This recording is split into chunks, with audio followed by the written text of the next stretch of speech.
Hello students. जैसे कि हमने लास्ट लेक्चर में बात करी थी कि जो फिजिक्स के फील्ड हैं, दो मेन फील्ड है जिसमें फिजिक्स वर्क करने की कोशिश करते हैं फिजिक्स में। तो एक तो हम पढ़ चुके हैं यूनिफिकेशन, मतलब बहुत सारे लॉज को कंबाइन करके और उन्हीं सभी लॉज से कोशिश करते हैं नेचुरल फिनोमेना को एक्सप्लेन करने के लिए। दूसरा था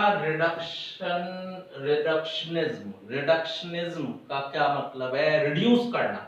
मतलब अगर आपको कोई बहुत कॉम्प्लिकेटेड प्रॉब्लम सॉल्व करनी है फिजिक्स में, तो आप उसको स्मॉल पार्ट्स में, छोटे छोटे पार्ट्स में डिवाइड करके कोशिश करेंगे कि पहले इस लॉ से इसको सॉल्व करके, फिर दूसरे लॉ को उसको कंबाइन करके, तीसरे लॉ को उसको साथ जोड़ के, मतलब बहुत सारे इवेंट्स को आप जोड़ के उस प्रॉब्लम को सॉल्व करेंगे। बड़ी प्रॉब्लम को सॉल्व करने के लिए आपको उसके छोटे छोटे पार्ट्स में डिवाइड करके सॉल्व करेंगे। जैसे कि अगर हम कोशिश करते हैं न्यूक्लियस है, न्यूक्लियस के अराउंड एक इलेक्ट्रॉन घूम रहा है, और अगर हम इस इलेक्ट्रॉन्स की रेडियस निकालना चाहें इसकी, तो किस तरह से निकालने की कोशिश करेंगे? तो सबसे पहले देखेंगे कि ये इलेक्ट्रॉन घूम रहा है, तो इसे सेंट्रीपिटल फोर्स चाहिए, और वो कहां से मिलेगा? पॉजिटिव और नेगेटिव के बीच में जो इलेक्ट्रोस्टैटिक फोर्स है, वही इसे घूमने के लिए सेंट्रीपिटल फोर्स देगा। ये आगे चल के पढ़ेंगे कि जब भी कोई सर्कुलर पाथ में चलता है कोई भी बॉडी, तो उसे सेंट्रीपिटल फोर्स चाहिए, और वो नेबरिंग फोर्स से ही उसको अवेलेबल हो जाता है। और फिर उसमें लगाएंगे एंगुलर मोमेंटम। इलेक्ट्रॉन उन्हीं ऑर्बिट में रिवॉल्व करता है जिसमें उसका एंगुलर मोमेंटम h/2 का मल्टीपल। तो इस तरह से, मतलब कोई भी प्रॉब्लम है, ये तो एक छोटा सा एग्जांपल लिया, और भी कॉम्प्लिकेटेड प्रॉब्लम हो सकती है, तो उसको हम छोटे छोटे पार्ट्स में, छोटे छोटे लॉ में उसको लगाकर उसको छोटे पार्ट्स में सॉल्व करके कोशिश करेंगे उसे रिडक्शनिज्म प्रोसेस से सॉल्व करने की। इसके बाद हम बात करते हैं कि फिजिक्स कहां से कहां आप अप्लाई कर सकते हैं। तो अगर हम देखें यूनिवर्स कैसे बनी, ये रहने लायक कैसे बनी यूनिवर्स, तो बिग बैंग थ्योरी आपने पढ़ रखी होगी। वहां यूनिवर्स का बनना इतने बड़े लेवल से, और एक एटम और न्यूक्लियन, प्रोटॉन और इलेक्ट्रॉन की डिस्कवरी करना, यानी कि इतने माइन्यूट लेवल पर स्टडी करना, ये सब फिजिक्स की ही वैरायटी है। फिजिक्स से ही इसको हम सॉल्व कर पाए हैं। इतने छोटे से लेवल से इतने बड़े लेवल तक फिजिक्स का स्कोप है। लेकिन फील्ड ऑफ फिजिक्स की बात करें तो दो तरीके से हम इसको समझ सकते हैं।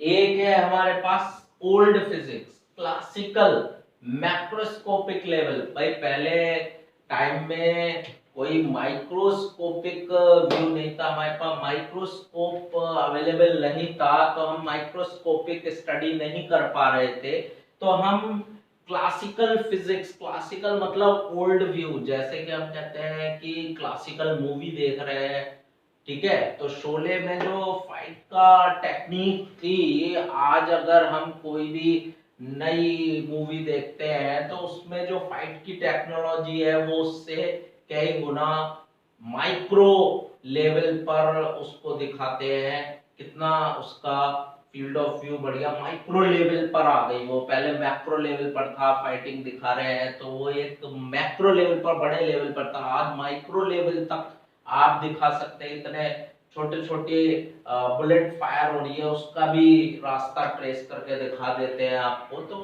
पहला जमाना था क्लासिकल मैक्रोस्कोपिक लेवल। मैक्रो मतलब जो आप नेकेड आई से देख सके, बड़े बड़े प्लेनेट है, बड़ी बड़ी ऑब्जेक्ट है, तो वो क्लासिकल फिजिक्स थी। और उस क्लासिकल फिजिक्स में हम पढ़ेंगे मोशन ऑफ द बॉडीज पढ़ेंगे। इसको भी इलेबोरेट करूंगा मैं अभी आगे चल के। मोशन ऑफ द बॉडीज पढ़ेंगे, जैसे मोशन ऑफ द व्हीकल पढ़ने लगे आप, मोशन ऑफ ट्रेन पढ़ने लगे, मोशन ऑफ कार पढ़ने लगे, तो ये पढ़ेंगे क्लासिकल फिजिक्स में। दूसरा पार्ट इसका पढ़ेंगे थर्मोडायनामिक्स। थर्मोडायनामिक्स पढ़ेंगे कि थर्मोडायनामिक्स में सिस्टम पढ़ेंगे। System, collection of large number of atoms and molecules is called a system. जैसे गैस, गैस क्या है? It is a collection of large number of atoms and molecules. फिर पढ़ेंगे इलेक्ट्रोमैग्नेटिज्म या इलेक्ट्रोडायनामिक्स पढ़ेंगे, उसमें चार्जेस के बारे में बात करेंगे, मैग्नेट के बारे में बात करेंगे, अभी इलेबोरेट करूंगा मैं आगे चल के, और ऑप्टिक्स के बारे में बात करेंगे। तो ये सब पढ़ेंगे। क्लासिकल फिजिक्स यानी मैक्रोस्कोपिक लेवल पर बात करेंगे। ओल्ड ओल्ड मैथोलॉजी है, क्लासिकल फिजिक्स जिसे हम बोल रहे हैं। और दूसरा आप बात करेंगे जब आपका माइक्रोस्कोप हमारा एग्जिस्टेंस में आ गया, तो फिर माइक्रोस्कोपिक लेवल की स्टडीज शुरू हो गई। तो माइक्रोस्कोपिक लेवल की स्टडीज शुरू हो गई, तो उसमें हम क्वांटम या मॉडर्न फिजिक्स कहते हैं इसको, और ये माइक्रोस्कोपिक लेवल की फिजिक्स है। एटम, न्यूक्लियाई, इसमें dual nature of particle, electron के बारे में पढ़ेंगे, प्रोटॉन के बारे में पढ़ेंगे, एटम के बारे में पढ़ेंगे, न्यूक्लियाई के बारे में पढ़ेंगे। इसमें सेमीकंडक्टर देखते हैं। पहले जो डिवाइसेस होती थी, अगर आपने देखे सीडी प्लेयर कितने बड़े होते थे, टीवी ब्लैक एंड व्हाइट चलते थे कितने बड़े होते थे, ठीक है, उनका साइज मैक्रो लेवल का होता था। और आज आप देख रहे हैं इतने से चिप पर आप रिकॉर्ड कर सकते हैं कितने सारे गाने, मेमोरी कार्ड आ गया, तो ये सब माइक्रो लेवल पर आ गए, तो वो सेमीकंडक्टर में पढ़ेंगे।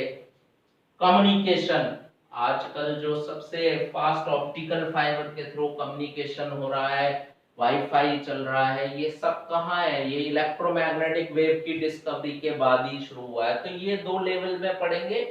अब यहाँ पर चेक कर लेते हैं, हम इसको इलेबोरेट करते हैं इन सभी चीजों को। जैसे कि हमने क्लासिकल फिजिक्स में सबसे पहले बात करी थी मोशन मैकेनिक्स। मोशन का मतलब है मैकेनिक्स के बारे में पढ़ेंगे। अब ये जो मैकेनिक्स है, इसमें मोशन ऑफ बॉडीज पढ़ेंगे। वन डायमेंशनल मोशन, जैसे कि अगर आपके पास तीन कोऑर्डिनेट होते हैं, किसी भी बॉडी को स्पेसिफाई करने के लिए उसकी पोजीशन तीन कोऑर्डिनेट होते हैं, एक्स वाई जेड। अब आप किसी भी बॉडी को अगर इसकी पोजीशन बताना चाहते हैं तो तीन कोऑर्डिनेट पता होना चाहिए, एक्स वाई एंड जेड। तो अगर एक कोऑर्डिनेट टाइम के साथ चेंज हो रहा है तो वन डायमेंशनल, दो कोऑर्डिनेट टाइम के साथ चेंज हो रहा है तो टू डायमेंशनल, और तीनों डायमेंशनल मतलब तीनों कोऑर्डिनेट टाइम के साथ मोशन में चेंज हो रहा है तो थ्री डायमेंशनल। यानी कि हम मैकेनिक्स पढ़ेंगे, और ये मैकेनिक्स बॉडीज की मोशन हो सकती है। 9th क्लास में पढ़ा था आपने काइनेमेटिक्स, इक्वेशन ऑफ मोशन से। फिर न्यूटन्स लॉ पढ़े थे, डायनामिक्स। डायनामिक्स मतलब न्यूटन्स लॉ ऑफ मोशन से प्रॉब्लम सॉल्व करेंगे मैकेनिक्स की। फोर्स ऑफ फ्रिक्शन आया इसमें न्यूटन्स लॉ में। बेंडिंग ऑफ रोड्स आएगी कि आपने जब टर्न लेते हैं व्हीकल का, तो रोड जो है वहां टर्न पर बेंड क्यों होती है, बेंड क्यों होती है। वर्क, पावर, एनर्जी पढ़ेंगे। ग्रेविटेशन पढ़ेंगे, motion of the planets, satellites. Rotational motion को पढ़ेंगे, रोटेशनल डायनामिक्स। रोटेशनल डायनामिक्स की अपना जो व्हीकल है, आपके व्हीकल का पहिया कैसे मूव कर रहा है, वो कैसे रोटेट कर रहा है, पंखा है रोटेट कर रही है इसकी मोटर, तो rotation motion, rotation of the wheel. Wheel की डिस्कवरी बहुत पहले हुई थी, और उसका रोटेशन डायनामिक्स समझना बड़े लेवल पर है, क्लासिकल फिजिक्स है, यानी मैक्रोस्कोपिक लेवल पर है, तो ये पढ़ेंगे। फिर इलास्टिसिटी पढ़ेंगे, ये भी मैक्रोस्कोपिक लेवल पर है। इलास्टिसिटी मतलब किसी रॉड का बेंड हो जाना पढ़ेंगे, किसी तार का खिंच जाना पढ़ेंगे। ब्रिजेस स्टील के इलास्टिसिटी के बने तो उससे क्या मजबूती आएगी, ठीक है, तो रस्ट लगने पर क्यों स्ट्रेंथ लूज हो जाती है, ठीक है। आई शेप गिल्डर की क्यों होती थी, गाटर जो पहले पुराने जमानों में पढ़ते थे, छत लेंटर नहीं होती थी, गाटर कहते थे उसको, आई शेप होती थी, वो बीम होती है, आई शेप की क्यों होती है, ये पढ़ेंगे इस चैप्टर में। फिर मैकेनिक्स ऑफ फ्लूइड्स पढ़ेंगे, फ्लूइड्स का मैकेनिज्म पढ़ेंगे कि फ्लूइड कैसे फ्लो करता है, विस्कोसिटी आएगा उसमें, विस्कस फोर्स आएगा, बर्नौली थ्योरम आएगी, ये सब मैकेनिक्स ऑफ फ्लूइड पढ़ेंगे। साउंड वेव का प्रोपगेशन पढ़ेंगे। साउंड वेव मैकेनिकल वेव है, फिर वो मैकेनिक्स में आ गया। साउंड वेव मैकेनिकल वेव है, तो साउंड वेव का मैकेनिज्म पढ़ेंगे। ऑसिलेशंस पढ़ेंगे, किस तरह से ऑसिलेशंस होते हैं, तो ये सब आपका मैकेनिक्स में आएगा, यानी कि मोशन आएगा। फिर आपके पास है थर्मोडायनामिक्स, सेकंड वे है इसका थर्मोडायनामिक्स। थर्मोडायनामिक्स में हम क्या बात करते हैं? थर्मोडायनामिक्स में हम बात करेंगे हीट की, हीट की बात करेंगे, टेम्परेचर की बात करेंगे, वहां पर थर्मोमीटर की बात करेंगे, different scale of measuring temperature की बात करेंगे, हीट इंजन की बात करेंगे, उसकी एफिशिएंसी कैलकुलेट करेंगे, रेफ्रिजरेटर की बात करेंगे, रेफ्रिजरेशन का प्रिंसिपल की बात करेंगे। तो ये सब बात हम थर्मोडायनामिक्स में करेंगे। फिर बात करेंगे इलेक्ट्रोमैग्नेटिज्म। अब यहां तक की जो हमने स्टडी पढ़ी है सारी, यहां तक की ये जो सारी स्टडी पढ़ रहे हैं 1 और 2, यही आपका 90% सिलेबस है ऑफ 11। यही तो सिलेबस है आपका। 90% सिलेबस जो पढ़ेंगे फिजिक्स में 11th क्लास में वो यही है, 1 और 2 पार्ट है मैक्सिमम। फिर बात करें थर्ड, इलेक्ट्रोमैग्नेटिज्म या इलेक्ट्रोडायनामिक्स पढ़ेंगे। इसमें चार्ज के बारे में बात करेंगे, फील्ड चार्ज के अराउंड कितना इलेक्ट्रिक फील्ड आएगा, पोटेंशियल कितना आएगा, करंट कैसे फ्लो करती है, मैग्नेट के बारे में बात करेंगे और उसका मैग्नेटिक फील्ड के बारे में बात करेंगे, अर्थ मैग्नेटिज्म के बारे में बात करेंगे, ऑल्टरनेटिंग करंट जो घर पे करंट आ रही है, ऑल्टरनेटिंग करंट वो क्या होती है, कैसे आती है, उस सब की बात करेंगे, इलेक्ट्रोमैग्नेटिक वेव्स की बात करेंगे। ये सब बात करेंगे हम इलेक्ट्रोमैग्नेटिज्म में।